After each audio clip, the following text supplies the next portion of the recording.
There you are. Hey, how you going? Oh, so this is it. Big night, big night.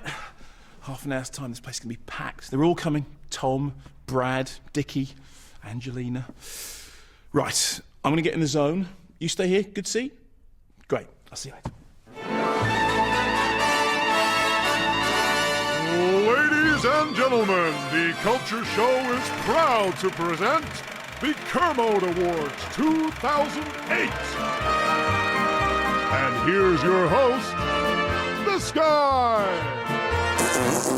Where's Jonathan Ross? Nominees for this year's Best Actor Oscar include Johnny Depp for his impression of David Bowie doing his impression of Anthony Newley in Sweeney Todd. And we'll do wonders, won't we? Now, Depp is good, but he can't hold a candle to the Kermode Award winner who acts, sings and dances in altogether more frenetic fashion.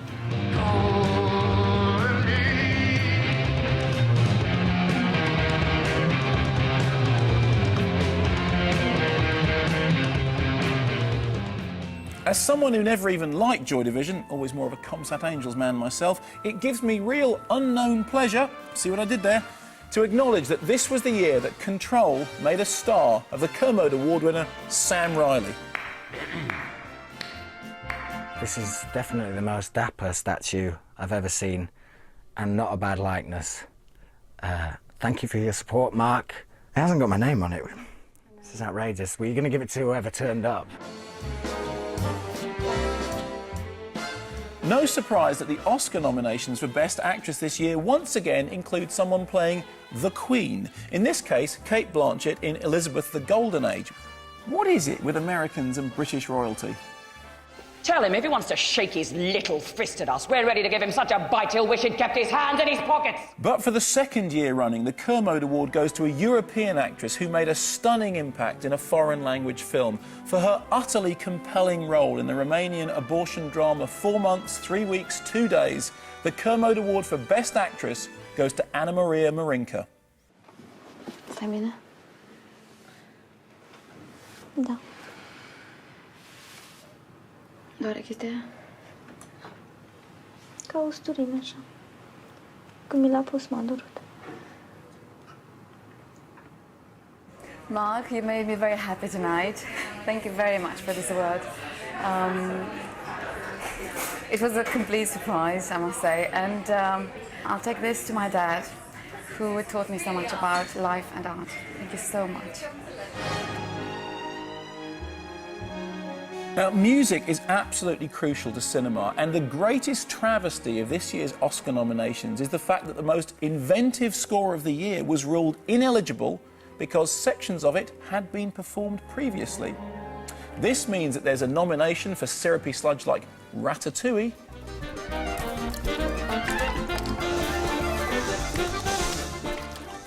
but nothing for the majestic sounds of Paul Thomas Anderson's There Will Be Blood.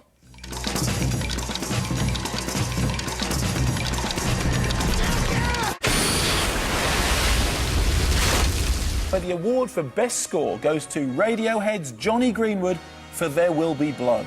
Pull that music! I'd like to thank the Culture Show and Mark Kermode for this wonderful award. And while I'm on the telly, I'd just like to quickly thank Paul Thomas Anderson for asking me to do it, my wife for putting up with me while I was doing it, and all the great musicians who played on it for me. Thanks very much. Now, you'd think that to be eligible for a foreign language film award, a film would simply need to be in a foreign language. Non. N'est-ce pas at the Oscars, where it's one film per country, thank you very much. All of which meant that the wonderful French language film The Diving Bell and the Butterfly wound up being eligible for almost every Oscar category except Best Foreign Language Film, because it wasn't French enough for the French, who instead submitted Persepolis, which, although terrific, promptly failed to secure a nomination for Best Foreign Language Film. Sacré bleu! Cette veste, c'est pour faire du basket aussi. Ça, qu'est-ce que c'est? Michael Jackson? My own rules for Best Foreign Language Film simply state that you must be the best film in a foreign language, which this year was clearly Julian Schnabel's The Diving Bell and the Butterfly.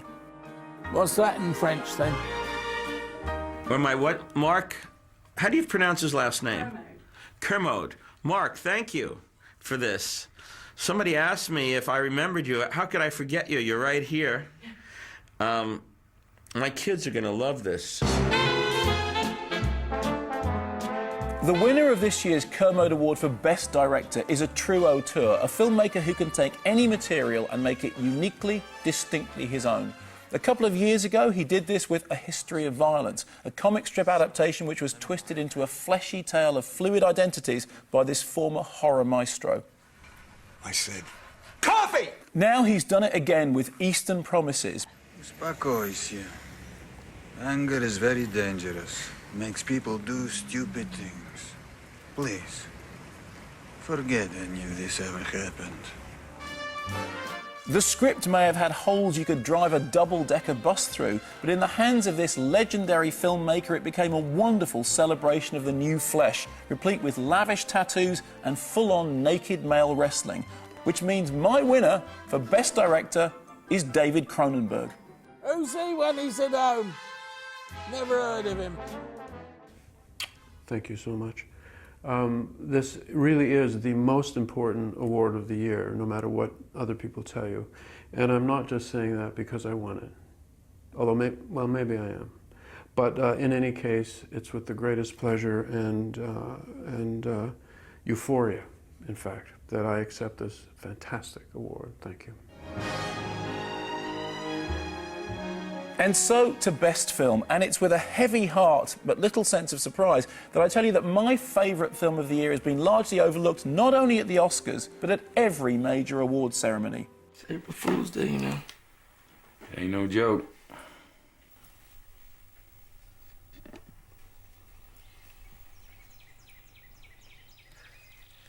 Oh, such extravagance.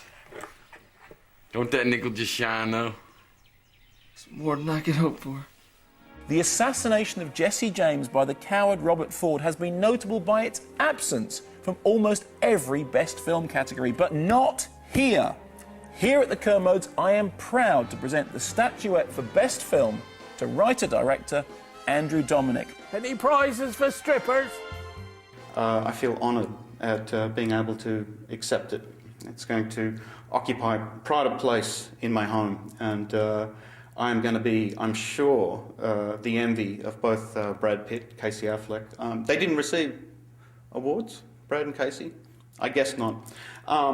Anyway, thank you very much, Mike. And now it's time for the special award. The Fellowship of the Kermodes is the highest honour a filmmaker can receive, recognition of a truly inspirational role.